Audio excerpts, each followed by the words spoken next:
Now, UEFA, in the coming days, is going to give President Gianni Infantino an ultimatum to walk out of office. If he fails, the next step is that Alexander Safrin, who's the UEFA president, would call for an extraordinary Congress of FIFA, which he would call for a vote of no confidence in the leadership of President Gianni Infantino. Now, Gianni Infantino will be presented an option to resign quietly or he'll be pushed out of office. Here is ASK Morgan Sports, and we sit down every day to do all the analysis for you in your world of sports. Now, Chelsea couldn't qualify for any European competition. They couldn't qualify for the Europa Conference League, not the Europa League proper, and not the UEFA Champions League because they finished the league 10th last season. However, the Stamford Bridge could witness European football. How? Now, in 2023, Chelsea signed Mikhailo Mudryk from Shakhtar Donetsk. We all know that since 2014, after the annexation of the pro-Russian forces in a place in Donetsk, the stadium of Shakhtar Donetsk has not been in use, and then they've not had access to it. Oftentimes, they've had to use places in Kiev and Lviv as their home matches for domestic Ukraine league. Now, for European nights, they've gone to Germany, they've gone to Slovenia, they've played in Poland. In the upcoming season, they are planning to submit to UEFA the Stamford Bridge as their home grounds to play their home matches in the UEFA Champions League in this season that is just commencing. How? Now, after the purchase of Mikhailo Mudryk, Chelsea has had a very good relationship with Shakhtar Donetsk, and so they think that because of that cordiality, it will be easy for the teams to come to an agreement. Club-to-club conversation and negotiation is ongoing between the two teams. All that is left would be UEFA's approval at the end of the day, and then Shakhtar Donetsk will play their home matches in England. They anticipate meeting English clubs like Aston Villa, Liverpool, Arsenal, Manchester United, who have qualified for the competition. So now, the other reason why they are doing this is because for about 3 years now, Shakhtar Donetsk have used the football club to send a message of solidarity for Ukrainians who have been displaced in the Russia-Ukraine war.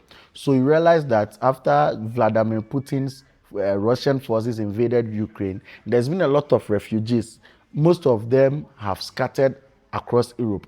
What Shakhtar Donetsk is doing is that they've managed to use the football club as a tool to send a message to support Ukrainians who have been displaced by the war. And so every time they play their matches abroad, they tell the whole world that it is because they have refugees in those places. That is why they've brought their home matches to those places. So when they went to Germany, that was the case, that a lot of ethno-Ukrainians were living in Germany. That is why they brought the team close to them. The same thing in Poland, the same thing in Slovenia. And now, here's the point. They considered Fulham, they considered Chelsea, they considered Brentford. What all of these teams have in common is that all of these teams are based in London.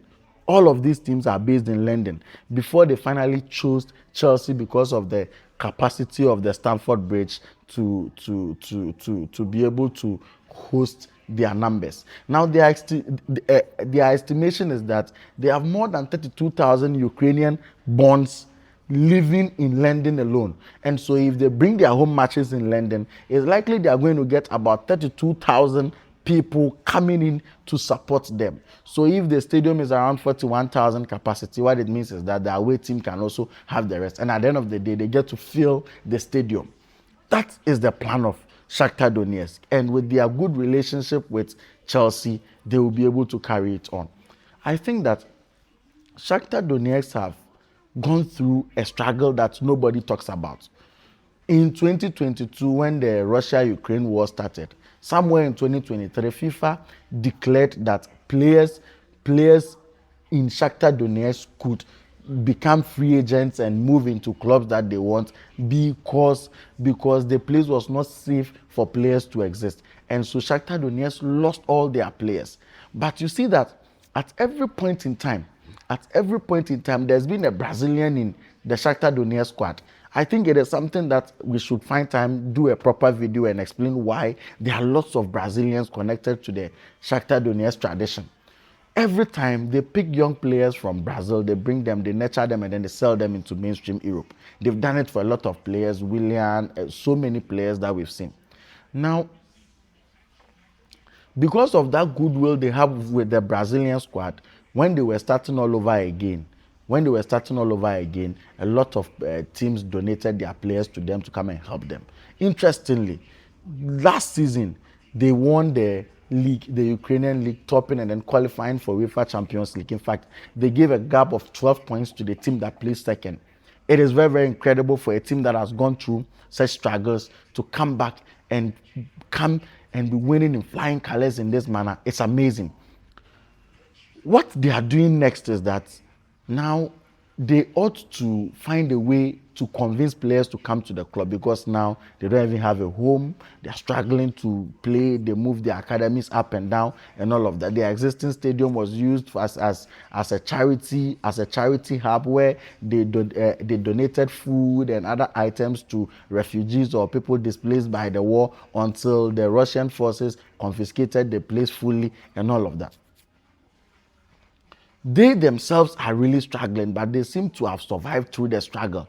And I think that it is some kind of mentality that confirms that most often, if you are not hungry, if you are not struggling, you cannot play football. And for most of our players that we've seen do very well, it is because of the background they came from. I think the game has a way that it helps people who are from the less privileged communities more than those who are well-to-do. And so a certain Lamine Yamal, who lived in a very poor neighborhood in Barcelona, now becoming a true prodigy of the game.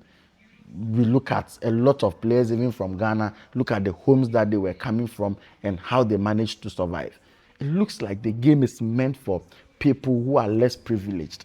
And Shakhtar Donetsk just proved to us that it is all about mentality. And once you have that winning mentality, that fighting spirit mentality, you would always survive in the presence of any adversary. Now, what we are gathering regarding Enzo Fernandez is that Manchester City has not given up yet on signing Enzo Fernandez. Although Chelsea may have given the ultimatum, the deadline may have ended in the books or in the minds of Chelsea. The player is no longer for sale. However, there is no guarantee that Manchester City is going to comply with this particular directive, because for two simple reasons. Number one, both teams right now need an elite midfielder.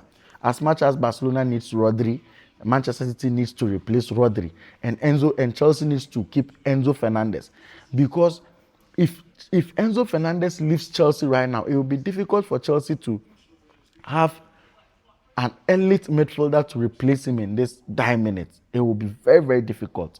You understand? If Romeo Lavia was fit, it wouldn't have been a problem. But Chelsea cannot confidently rely on Romeo Lavia for an entire season. And that is the fact. Now, Manchester City cannot also function without Rodri. They just brought in Elliot Anderson. The expectation was that the two of them will play together and get to know each other for like 2 seasons before Rodri would move away, and then they would bring in probably Ayub Boadi to come and complete the team. Now that Rodri is moving out prematurely, the team will have to rely solely on a person like Nico Gonzalez or something, and that for me is a very, very big problem for both clubs. Now they are in a war, they are in a race to see who becomes the victim. At the end of the day, somebody becomes the victim. Now they are in a struggle to determine who is the ultimate victim in this particular instance. Michael Godz and Ferran Torres are both in Paris Saint-Germain completing their medicals, and they will complete the move. What it means is that Deco would have the arsenals in his hand. Barcelona was broke, they didn't have money, but after the sale of Ferran Torres, now they will have money, and then they can come to meet the price valuation of Manchester City eventually and price Rodri away. Before the transfer window will end, Barcelona would have signed Rodri. But between Chelsea and Manchester City, it is uncertain who ends up with Enzo Fernandez. I think that Chelsea will be negotiating with Boss And so it wouldn't be easy for Chelsea to lose Enzo Fernandez. But if I have an opinion, my opinion is that the most difficult job as a team is to keep a player who doesn't want to play for you. And like I said, the way Javier Pastore and Enzo Fernandez have conducted themselves in the past 1 year, 1 or 2 years in Chelsea has been very disrespectful to the club. And if I was in any position close to Chelsea, Charlie, my recommendation would be to sell the young man and go and swallow the hard pill, whether it's Adam Watson, whether it's Alex Scott, you sign him on, you bring him in. Even Angelo Stella is still at VFL Stuttgart. You sign him, you bring him in, and then we see how things will go for you. I think that they should find a way to do away with all of this disrespect. However, Manchester City should know that after signing Elliot Anderson for £113 million, you cannot have an easy way to get Enzo Fernandez. Chelsea will not be a pushover in this conversation, in this negotiation. You would have to give them the maximum amount. I am even thinking that £120 million is a cheap evaluation of Enzo Fernandez. Elliot Anderson is £113 million. So the difference between Elliot Anderson and Enzo Fernandez is just £7 million. No, come on. No, come on. It's more than that. And so get the money and buy. But like I told you, the expenditure of Manchester City, as far as this summer is concerned, is becoming alarming. And so they are very careful on the way they want to conduct this transfer. Between Ayub Boadi and then Enzo Fernandez, they would have to do one of them at a time, because doing both would astronomically increase their expenditure for the transfer, which would make them spend above budget, which will become a problem for them. They already have a lot of charges waiting for them, and then they do not want to compound their issues at this point in time. My thinking is that they will be very careful. They will thread very carefully. But they cannot begin the season without giving Enzo Maresca a reliable midfielder. And so the battle would unfold. In the coming weeks, we will see who has the upper hand, who gets to keep the player, and how things would go. Now, Fenway Sports Group, FSG, they are the owners of Liverpool. Now, they've confirmed that a new consortium has purchased 30% shares of Liverpool. I mean, the consortium is called 1892 Holdings, and I've already done a video to explain to you the leaders of this consortium, Amit Beshia, Eduardo Severin, who's the richest man living in Singapore right now. He has a lot of connections around that area. He's the founder of Facebook before Mark Zuckerberg priced him out. And then we have Jeff Bezos, that we all know, the founder of Amazon, and then the fourth richest person on earth. These are the three people leading the consortium. What it means is that as we speak now, Amit Bashir is the leader of the consortium, the 1892 Holdings Consortium. Amit Bashir is the leader of the consortium. Amit Bashir's father-in-law is a very rich man who deals in steel from India. Amit Bashir himself is an India-British person. Yeah, so he has a lot of connection in Asia and then in Britain. And I've told you the places he have worked and all of that. JP Morgan and other important financial institutions. I would really come to the details of that. Now, he becomes the vice president of Liverpool. And what it means is that the wife of Severin, Elaine Severin, becomes a member of the Liverpool board. Now, Jeff Bezos invested in Liverpool through a venture capitalist called K5 Sports. Now, the leader of that institution is Brian Baum. Now, he is going to join the Liverpool board on behalf of Jeff Bezos, and we'll live to see how things will go. But essentially, I do not really think that this deal is about the money. Of course, for the FSG, it is about the money. They are going to cash out because they bought the team 300 million in 2010. They secured internal loans amounting to about 200 million, which brings them to almost 500 million. And then they get to sell 30% of their shares for 1.5 billion. in excess of 1.5 billion. It's even reported as around 1.65 billion. What it means is that in 10 years, they are making profit of 1 billion on what they have put into the team. And I mean, they've done significant investment, building new training ground, rebuying their old training ground for the female team, building new stands, developing the stadium and all of that. They've done significant investment both on the pitch and then off the pitch to make sure that the team gets the reward. And then they've won every significant trophy after taking over. When at the point where they were taking over, the team was at the brink of bankruptcy. You understand? And so for me, it is very, very important we note that the FSG have been very successful in Liverpool. However, I think that this deal is about the connections these men bring. Like I said, one of them is the richest person living in Singapore. The other one, he has a father-in-law who deals in steel. He is also a finance person. He was the co-chairman, co-founder, and director of Queen's Park Rangers for 18 years. And then he relinquished his shares or his stakes in Queen's Park Rangers so that he can stand in fulfillment of the obligations in the Premier League that you cannot have, or an entity or an individual cannot have stakes in more than one Premier League clubs. And so, or more than one clubs within the divisions. And so that is why he has decided to relinquish his shares in Queen's Park Rangers to focus on Liverpool. I think the essence of this deal, because the FSG will still keep the running of the club, the day-to-day running of the club remains with FSG. They take the decision, they take the important decision and all of that. Signing of players, the inclusion of players, coaches, it will be left to the sporting department of the football club. However, the important thing that this 1892 holdings, this consortium 1892 holdings would bring to Liverpool is connections, pure connections. Because when you look at Ahmed Beshia, the places he have worked, Merrill Finch, JP Morgan, these are the top financial institutions that are managing the creme de la creme of the world's wealth. So the wealthiest institutions and individuals work with these financial institutions. And so he has connection with these people. He knows all of these important people. Just a phone call and it could make things happen. I think that is what the FSG wants now. They want to be connected. They want to build strategic partnerships. They want to have powerful friends in powerful places to help them develop.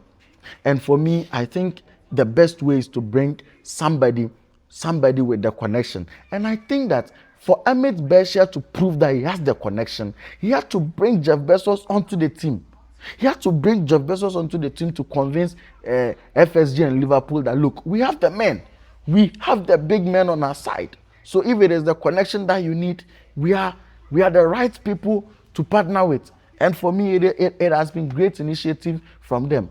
I am seeing this deal going to lead to more commercials on the part of Liverpool. Now Liverpool is going to get a lot more commercials, I think, because very soon most